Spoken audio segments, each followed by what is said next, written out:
แล้วเต้เอาตาสบายอาการสบายได้ถ่ายเอาเข้ายัง สิแล้วจะบ่ลุงสิแล้วโยมนี่ โอ้ยมัน แล้วอยู่บ่ จะมันบ่แล้วมันบ่แล้วพ่อผู้สัง ลำมันบ่มี มันจะละมันบ่มีนะ โอ้ยลำมันน้อยพี่น้องกันมื้อนี้จ้างลุงตามาเข้ามาปลูกมันมื้อนี้ลำมันก็น้อยมื้อนี้ยอมเห็นมันเป็นขี้เนาะลุงผู้ดีครับเป็นขี้ตุ้ยหลายเอาปลูกแค่มดเดี๋ยวลุงมดลำมันตอนไหนเมื่อตอนนั้นเท่าแก่พ้นใจคือเก่ามื้อนี้ลำมันมดตอนใดเมื่อตอนนั้นนี่คือภาพเหตุการณ์ลุงตาพาเขาเพิ่น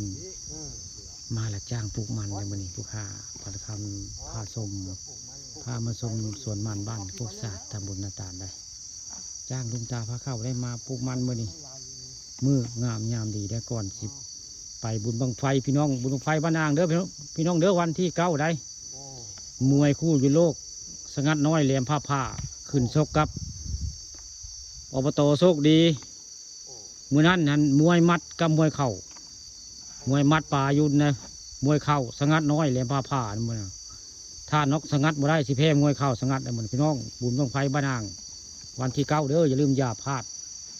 ผู้ค้าพาทางคำมาชมบอกกล่าวทางอากาศได้ว่ามีบุญบังไฟประจำปี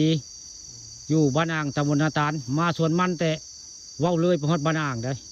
ในจากบ้านอ่างที่เป็นบ้านเกิดของป๋าทองคำบาสมได้เมื่อนี้มาสวนมันก็เลยพอพื้นปลูกเบือกปลูกมันแล้วก็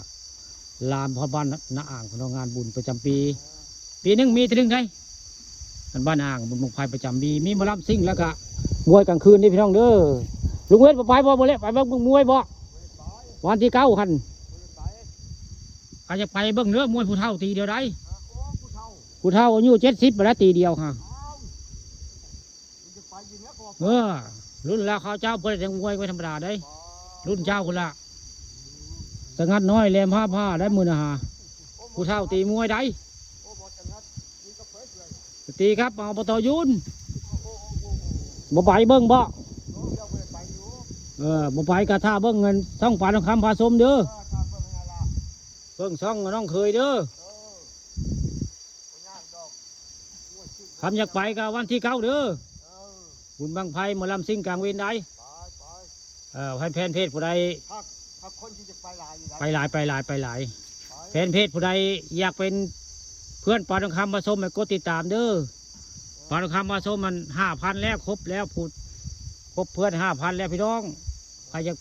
เป็นเพื่อนก็ให้กดติดตามแล้วจังสิรับได้นี่คือเหตุการณ์ลุงตาพาเข้าพ้นมาปลูกมันมื้อนี้อยู่สวนมันบ้านโคกศาสตร์ตำบลนาตาลอำเภอเต่างอยได้